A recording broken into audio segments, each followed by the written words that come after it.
홍콩에서 시애틀로 가던 화물선이 폭풍우를 만나 컨테이너 하나가 바다에 빠지는 사고가 있었습니다. 그런데 그 컨테이너 속에는 무려 약 3만 개의 러버덕이 있었죠. 바다에 빠진 러버덕은 알래스카에서, 베링해에서, 미국에서, 북극에서, 인도네시아에서, 호주에서 발견되었습니다. 바다 한가운데서 빠진 러버덕들은 어떻게 전 세계에서 발견되었을까요? 첫 번째 답은 바람과 해류입니다.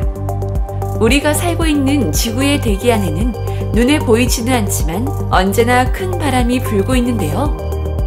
이 바람들은 항상 일정한 방향으로 불고 바닷물의 큰 흐름도 바람들을 따라 거의 같은 방향으로 움직입니다.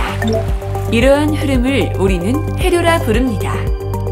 해류는 이렇게 러버덕들을 전 세계로 옮겨놓았던 것입니다. 두 번째 답은 밀물과 썰물입니다. 달과 지구가 회전 운동을 할 때 밀물과 썰물이 생깁니다.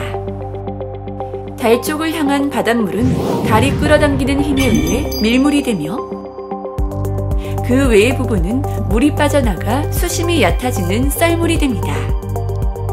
바로 이러한 태양계의 움직임 때문에 바닷물이 움직이게 되는 거죠. 세 번째는 열과 염분입니다. 모든 해류는 적도를 지나며 많은 열을 받고 북극과 남극을 지나며 차가워지는데 이때 수온의 변화에 따라 염분의 농도도 함께 달라집니다. 이에 따라 밀도도 함께 높아지거나 낮아지면서 깊은 바다의 심층 대순환이 일어나게 됩니다.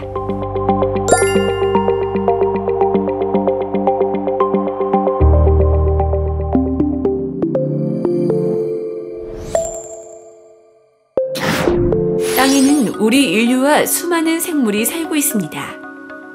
바다에도 물고기와 고래, 상어, 조개 등 수많은 생명체가 있죠. 그렇다면 미생물로 불리는 박테리아에 대해서는 알고 계신가요?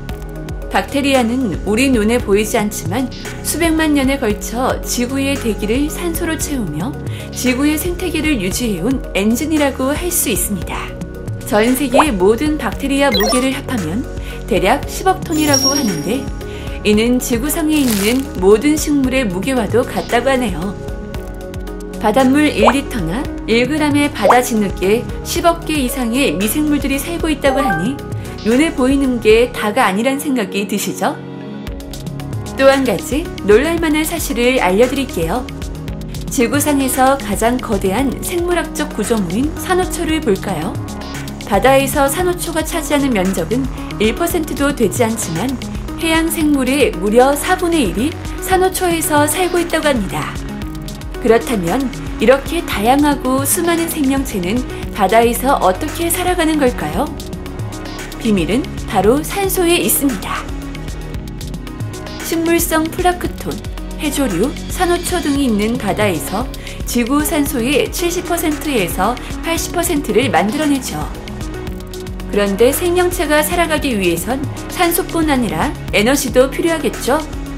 햇빛이 닿는 바다에선 수많은 해조류와 식물성 플라크톤이 광합성을 통해 에너지를 만들고 햇빛이 닿지 않는 저 깊은 바다에선 생명체를 위한 특별한 발전소, 열수 분출공이 에너지를 만듭니다. 열수, 즉 뜨거운 물을 내뿜는 열수 분출공은 열수와 함께 수많은 이온과 화합물들을 같이 내뿜는데요. 이런 화합물의 황박테리아가 화학 합성으로 저 깊은 바다에 에너지를 공급해주는 거죠.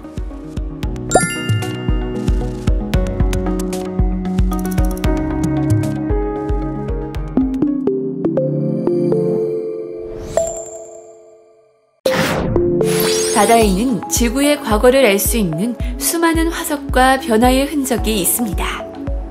해저의 지각 변동으로 인해 생겨나는 대표적인 지형인 화산섬을 통해서도 지금도 지형이 계속 변화하고 있음을 알 수 있습니다. 지진이 자주 발생하는 지역들을 연결한 지진대를 통해 지구 내부의 에너지가 분출되고 있고 이 지구가 살아있다는 사실도 느낄 수 있고요. 때론 미끄러지기도 어긋나기도 하면서 해저 지형은 우리에게 그 존재감을 알려주죠.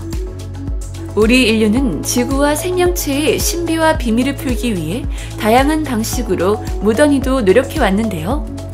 진화론으로 유명한 찰스 다윈은 해군 측량선인 비그로를 타고 세계 여행을 떠나 수많은 동식물을 연구하며 진화론의 기초를 만들었고, 영국의 생물학자인 찰스 와이빌 톰슨은 챌린저호를 타고 깊은 바닷속에 산과 골짜기가 있다는 사실과 표층부터 심층까지 수많은 생물들이 살고 있다는 것을 증명했습니다.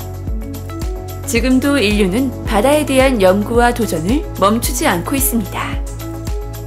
타이타닉으로 유명한 제임스 카메론 감독은 세계에서 가장 깊은 바다인 마리아나 해구를 탐험하는 딥시 챌린지 프로젝트를 통해 지구 최신부와 가장 가까운 곳, 미지의 세계를 촬영했죠. 우리나라도 뛰어난 기술을 활용해 바다에 대한 많은 연구를 하고 있는데요. 심해 자원을 탐사할 수 있는 무인 잠수정 해미레와 심해 광물 채광 로봇 미네로, 세계 최초 보행용 심해 탐사 로봇인 크랩스터로 저 깊은 바닷속의 자원 개발과 연구에 끊임없이 도전하고 있습니다.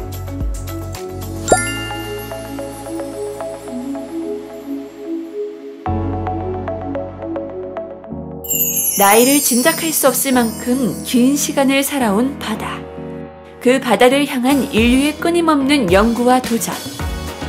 놀랍고 신기한 바다 이야기가 바로 여기 국립해양과학관에 있습니다.